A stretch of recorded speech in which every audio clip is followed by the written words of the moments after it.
세 번째 항목에 보시면 일본 취업 지원 자료라고 해서 그래도 면접 볼 때 도움이 되게끔 그러한 자료를 간단하게 만들어 봤습니다. 그래서 3-1은 일본 기업 취업 면접의 이모저모다 이렇게 해봤는데 가장 많은 입사 유형의 경우에는 개인 포트폴리오 준비가 아주 필수예요. 이공계열은 당연하겠죠. 뭐 기계 분야든 건축 분야든. 따라서 이 엔지니어 이런 것을 택하는 그런 모든 면접 분야에는 포트폴리오, 즉 프로젝트 작업한 게 있어야 될 텐데 먼저 비전공자의 경우는 그럼 어떡하냐? 비전공자의 경우는 연수기관에서 전공한 프로젝트 작업을 포트폴리오로 활용하시면 되겠습니다. 그러면서 이제 관련 자격증, 국가기술 자격증이 좋겠습니다. 그것을 취득할 수가 있겠죠. 이것을 이용해서 면접할 때 도움이 될 것이고 밑에 나오는 전공자의 경우는 가능한 대학교 때 했던 거, 무슨 과든 관계없습니다. 대학교 때 그 졸업 작품을 했던 그것을 포트폴리오 하나 하고 또 하나는 연수기관에서 작업했던 것을 또 포트폴리오로 하나 해서 그 두 가지를 활용하면 아주 좋습니다. 그랬을 때 더 유리한 그런 그 면접 자료가 되겠고 굉장히 유리하겠죠. 이렇게 이것은 무조건 기본으로 준비해야 된다라는 것을 꼭 말씀드리고 싶고요. 그리고 이제 두 번째 보면 가끔 형식을 갖춘 회사도 있다라고 했는데 면접에 어느 정도 통과가 되면 적성검사, 수리검사를 이제 보게 됩니다. 다 그렇진 않아요. 근데 그런 회사들이 있는데 또 때에 따라서는 각 회사별로 개발하는 그런 문제들이 있어요. 각 회사별로 개발한 수리검사나 이제 도형검사 같은 것도 하게 된다는 거. 뭐 그 정도야 뭐 간단한 적성검사로 쉽게 하겠는데 가장 어려워하는 게 일문 작성이 되겠죠. 그냥 어떠한 회사의 경우는 뭐 예를 들어 여름에 면접을 본다 라고 하면 여름의 기업에 대해서 쓰시오 뭐 이렇게 하는 그런 경우도 있습니다. 가장 우리 초보자들로서 취업하고자 하는 분들이 가장 어려워하는 그런 부분이 되겠습니다. 자, 그렇다고 해서 이런 것을 다 한다고 해서 좋은 회사구나 또 뭐 월급도 많이 주는구나 절대 그렇지 않습니다. 이런 과정을 거치든 안 거치든 그건 사실 큰 의미가 없어요.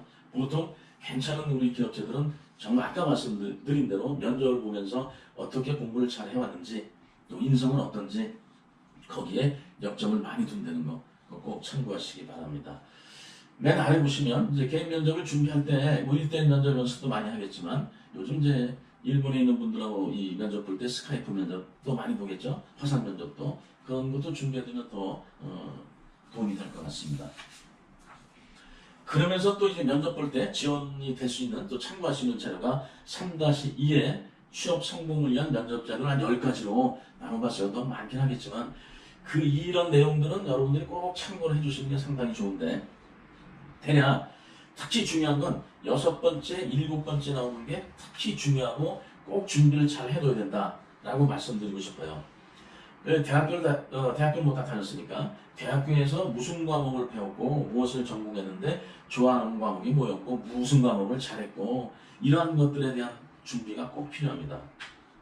그러면서 졸업 작품을 했던 프로젝트를 했던 그런 경우에 수행한 경험이 있다는 것을 굉장히 중요하게 생각하기 때문에 이런 자료도 있어야 되고 거기에 대한 대답도 준비해야 되는데 그럼 그런 작업을 진행할 때 리더였는지 그냥 수행원 중에 한 명이었는지 그런 것도 꼭 물어보니까 거기에 대한 자신 있는 요령 있는 그런 그 대답의 준비도 굉장히 필요합니다. 그것이 가장 중요할 거고요.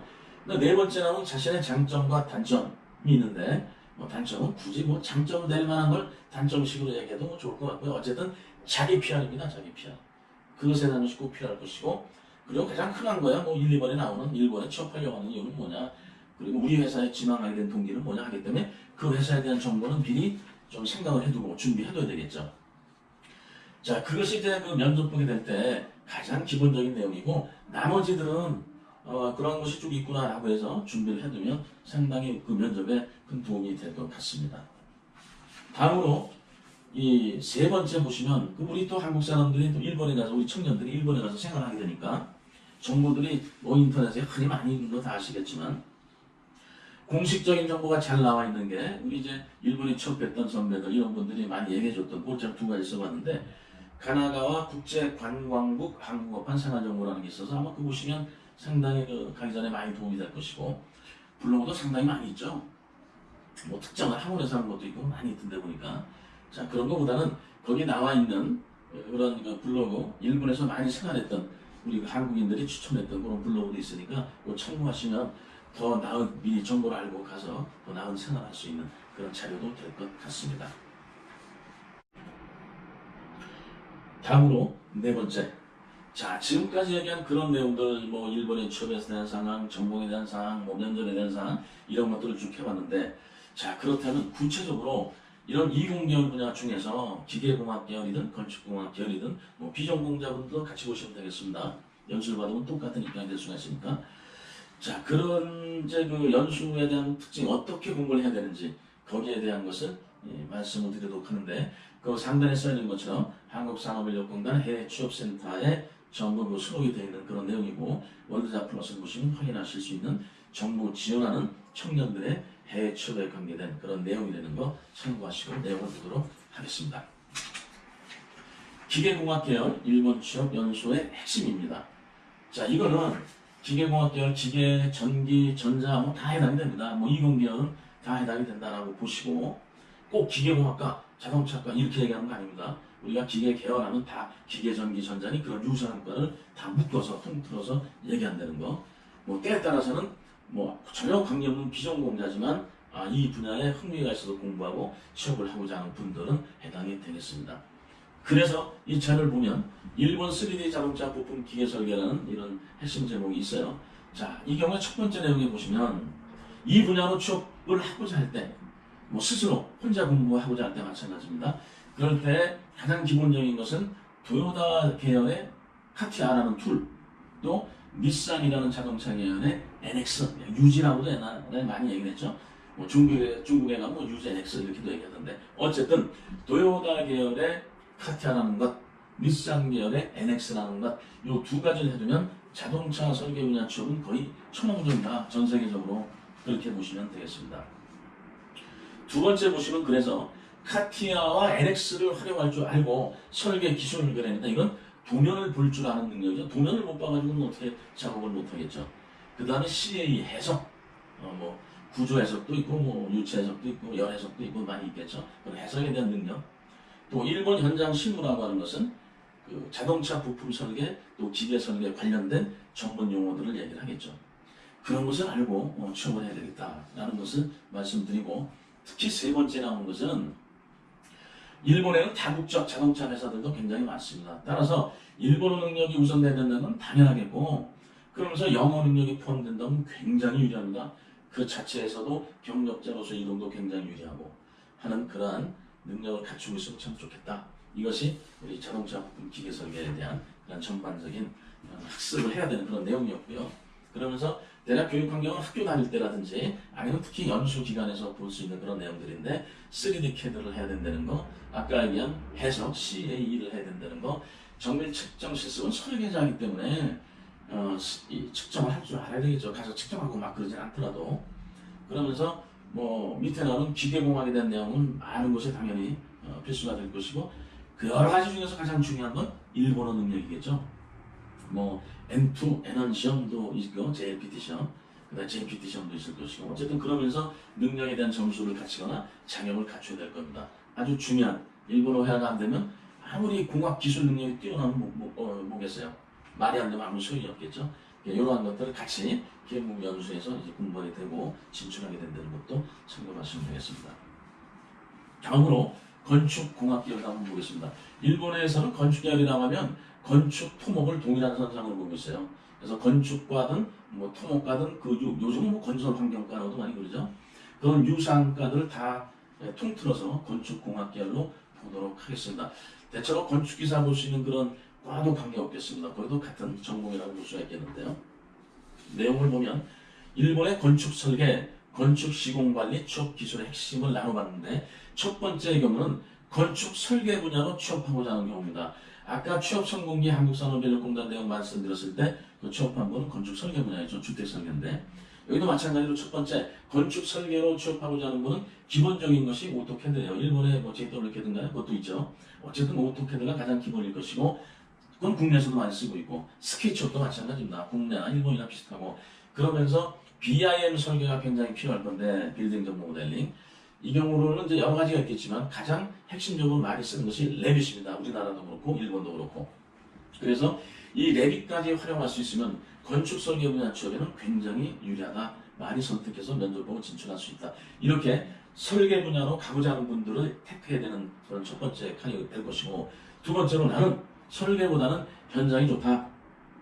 일본의 시공관리 기술을 배워서 그쪽에서 좀 발전하고 싶다라고 한다면, 두 번째 시공관리 희망할 경우에는 건축 구조, 건축 시공, 구조 역학, 뭐 이런 것들, 구조에서 뭐 적산이라든지 이런 것들이 많이 있겠죠.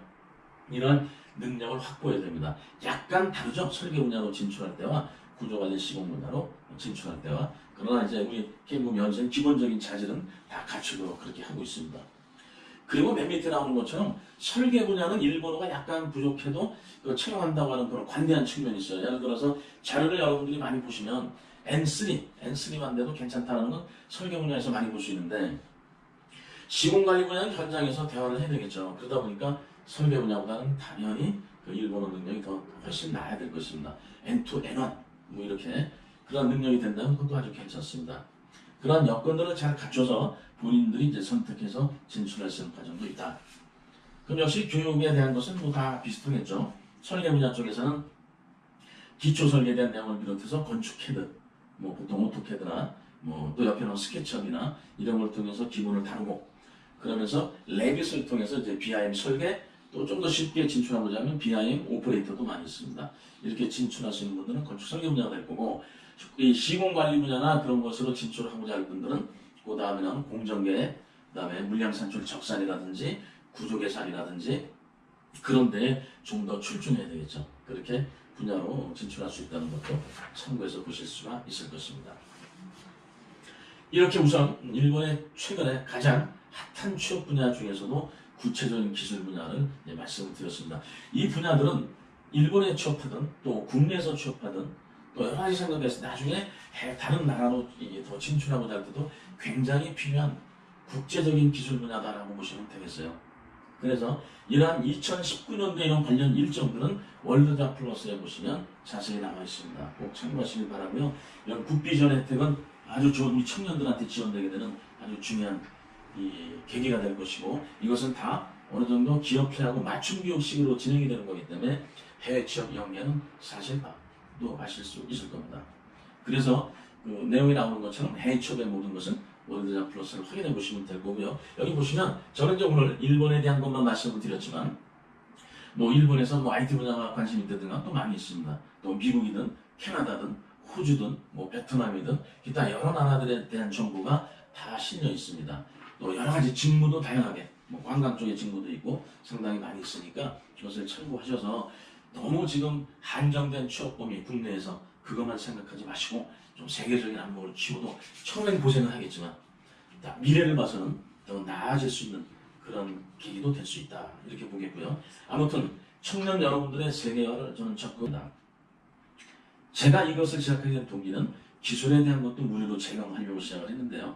오늘 말씀드리는 과정 중에서 최근에 일본에서도 가장 관심 많고 세계적으로도 가장 관심이 많은 건축 설계, 3D 건축 설계 핵심인 레빗 무료 강좌를 곧 올려드리도록 하겠습니다.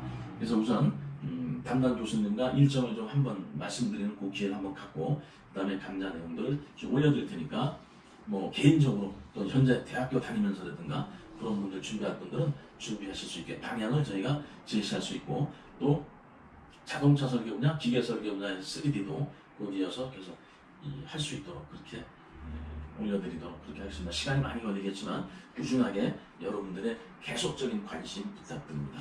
감사합니다.